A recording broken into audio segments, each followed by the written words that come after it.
In this session we're going to talk about elasticity and give an overview of what this means and areas in which it can be used in economics. The term elasticity simply means responsiveness. If we increase the price of a good, we will want to know how what the effects of this will be on the demand for the good. So if we change the price of a good, we want to try and imagine what are the market implications of that change in price. We don't just change price and keep our fingers crossed. We try to work out what the implications will be. In other words, we want to know how responsive its demand is to the change in price, how responsive the change in demand for a particular product is to the change in its price. Elasticity can be divided up into various subsections. There are different types of elasticity. There's cross-price elasticity of demand. That's elasticity in which we relate the demand for one good to the price of a different good. We have income elasticity, which relates the demand for a good against changes in income. And also we have supply elasticity, which, as the name would suggest, simply looks at how responsive the supply coming onto the market is when the price of the good varies. The concept of price elasticity of demand is simply a measure of the sensitivity of demand to a change in the price of the good. That's a pretty good definition, I suppose, of elasticity of demand. Some sellers may increase the price of their product and yet sell the same amount, while others may increase the price of their product and experience a large fall in sales as a result. So not all items obviously have the same elasticity. Some sellers may be able to increase the price and be fortunate enough not to see a big decline in sales as a consequence. Some sellers may increase the price even by a small amount and experience a large fall in sales. The concept of elasticity is useful in various circumstances. Let's look at indirect taxes, for example. If the government is interested in the price elasticity of demand when setting the levels of indirect taxes. Only items which are inelastic in demand, that is, items that are relatively insensitive to price changes, demand which is insensitive or relatively insensitive to price changes, only those items attract taxes in the budget. For example, tobacco and alcohol and petrol. These are probably the best products to tax, since they will raise the most revenue for the exchequer, for the government, because we as consumers, we will continue to buy these items after the imposition of the tax. If the government imposed a tax on soft drinks, it wouldn't affect us a lot. We would simply find some alternative and switch away from the product. So the government has to find certain products that we will purchase even when the tax is imposed. Price setting. Well, it's very important that people who are setting prices can estimate what the likely impact of the price change will be on the market demand. They don't just change the price and think about it afterwards. It has to be thought out before it happens. They want to know how sensitive the demand is to the price change. And obviously the more sensitive it is to a price change, the more reluctant they will be to increase their prices. So price setters are extremely keen on working out the elasticity of demand. Another use may sound a bit obscure, but the governments are interested in the context of exchange rates. This is a slightly more sophisticated point.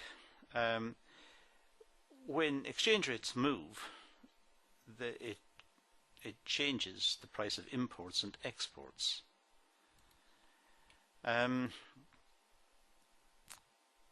when the exchange rate falls, for example, imports become more expensive and exports become cheaper.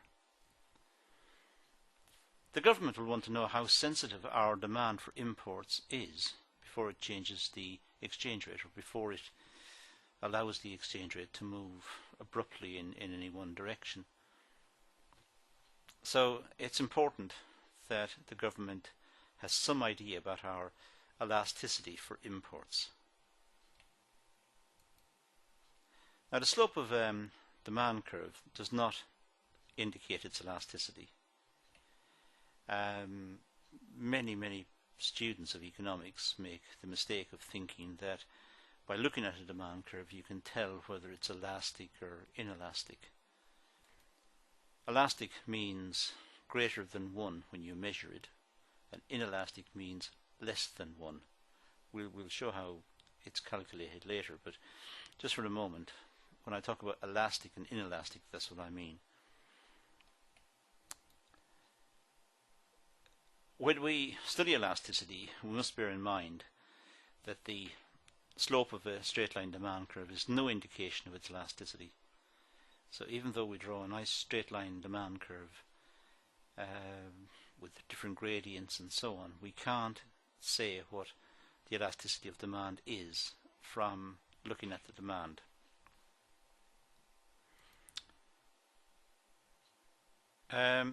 In general, the scale of the axis and the location of the curve and the position of the curve will all determine the elasticity figure. Let's look at these two situations here. Here we have two demand curves just to represent this. Now both demand curves represent the demand for a particular product. However, both demand curves have a different quantity scale. So one diagram may be measured in tons. For example, the diagram on the left may be measured in tons, while the other diagram may be measured in kilograms. The diagram on the right looks more responsive or more elastic. However, this is an illusion because of the scale of the horizontal axis. So the scale of the axis changes the gradient. The one on the right looks like it's very sensitive. When you change the price from P1 to P2, there's a big change in the quantity demanded compared to the diagram on the left. But as I said, that depends on the scale we're using on the axis. It's also the case, of course, that the diagram on the left is radically different from the quantities on the left are radically different from the quantities on the right. On the left we could be measuring the demand for carrots, and on the right we could be measuring the demand for books. These are totally incongruous and can't really be compared. So working out the elasticity of demand by simply observing the two lines doesn't make a lot of sense. They are totally different products. Because of these problems, we use a measure of elasticity which does not have units. So when we work out elasticity, when we do calculations to work out elasticity, which we'll do in a separate video, but when we work out elasticity, we just get a number. We don't get units associated with it. So we just get a number. In fact, by convention, we always get just a positive number. A number somewhere between 0 and infinity. That's just by convention. However, elasticity is just a number. That's the point. And looking or observing the two diagrams doesn't make a lot of sense. So we can't make any statement about elasticity of demand through observation. Okay, that's a brief discussion or introduction to elasticity. There will be further videos in this topic to show how elasticity is calculated and to develop the analysis to a much deeper level. In the meantime, thanks for watching.